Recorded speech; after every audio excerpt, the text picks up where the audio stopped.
Nandun nung bata kami. Pupunta kami dun. Tatakbo kami ganyan yung mga kanta. Sige, sige.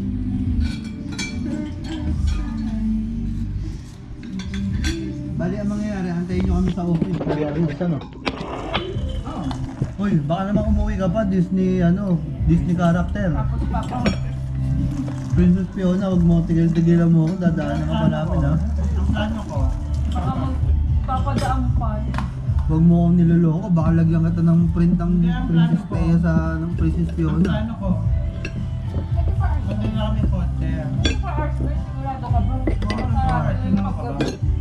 Oh, Diretso na akong Batangas. Kumbaga kung mag-breakfast man muna tayo ng umaga. Saan tayo mag-breakfast? Wala na ko alam na kainan dun. Panali pagkain ni Aling. sa Batangas na lang tayo mag-lomi. Wag na tayo pa tayo. Pwede tayo. Bakit ayaw mo magpapunta sa inyo? May lalaki ka rin.